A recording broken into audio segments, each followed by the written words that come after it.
everybody. So what do we do as part-time RVers back at our home base? We maintain what our paradise is here at home. So people want to know what that is. It's simple things. It's fixing the RV from the damage that I did to it when I was backing it in the yard. It's upgrades, solar upgrades, lithium upgrades, things like that. It's getting our paradise, our home, back to the way it is when we live in it. So when we're on the road, we usually have like a lawn service that comes and cuts the grass. That falls back on us. We weed eat, we cut. It's a way to save money instead of having a lawn care service while we're home. I know not everybody can do that, but it's how we are able to manage. So while we were on this trip this last month, we super enjoyed ourselves, and now we're back home. While we were gone, believe it or not, we had a guy coming over and cutting our grass once a week. He gave us a sweet deal, 25 bucks to cut the grass. However, I forgot and locked the side gates into the back of the house, and so we couldn't get back here and cut the grass. So we were gone for just a little over 3 weeks, and by the time we got home, the grass in the backyard was like 15 inches high. So we do a lot of cutting, and we get a lot of rain here in Florida. That's a big one. It rains every single day pretty much starting in mid-June. This year's been a little different, but typically you could almost set your watch by the amount of rain, or the time of day the rain starts, and it rains for 45 minutes to an hour, then it quits.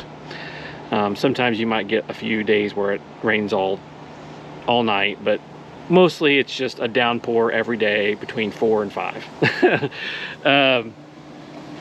Anyway, so I didn't know if you guys want to know what it's like for part-time RVers with a home base.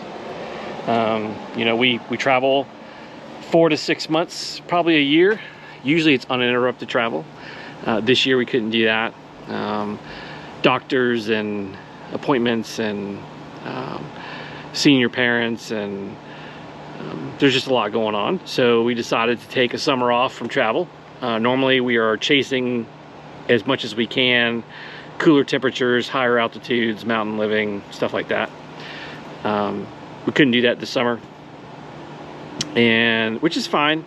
You have to take care of yourself. You know, I think a lot of people forget about that. Just because you're on the road and you're RVing and you're living all this great life that you're showing on YouTube videos and whatnot, where you're visiting all these incredible places, in the end, you're still a human being, and you got to take care of yourself, which is something that we'd kind of let go. We were, you know, enjoying life and not prioritizing our health care. And so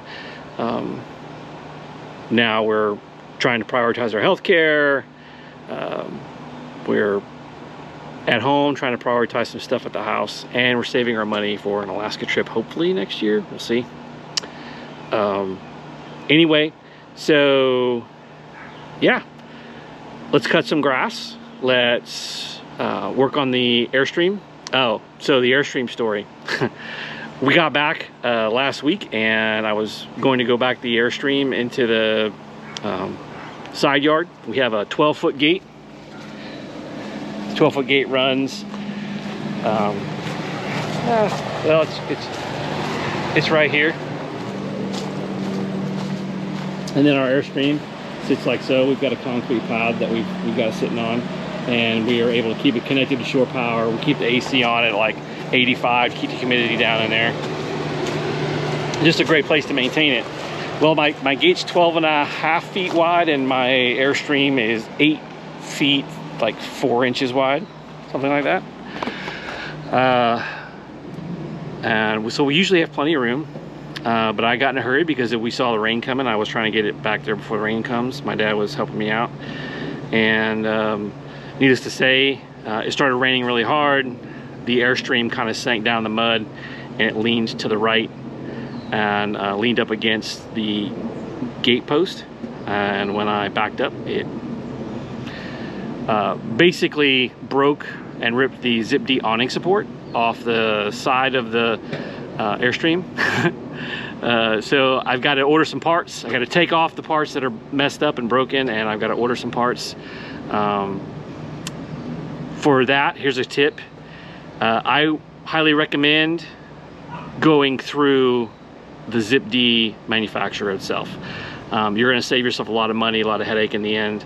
They are an incredible company. They've been around forever, and they just work really well with the customers when they need stuff.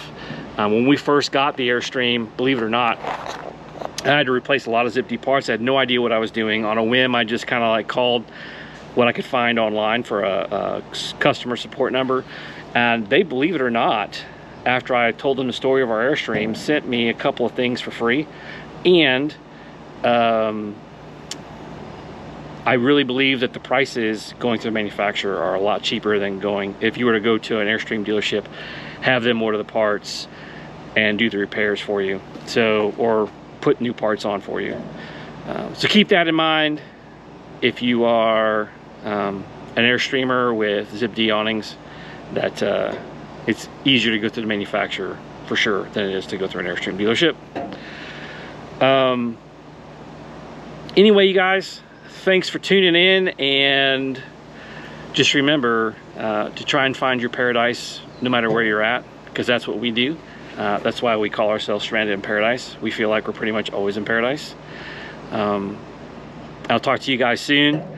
Stay tuned. We got some more stuff coming up about some Renogy products that we're working on, and I think you guys will find it pretty interesting. Also, we'll be posting our video of our North Carolina trip, stopping at not Gulf of Gorge, but Tallulah Falls and Tallulah Gorge State Park. And we got some kayak videos. We had a lot of fun this last trip. So stay tuned. We'll catch you guys later. Remember, like, subscribe, and comment.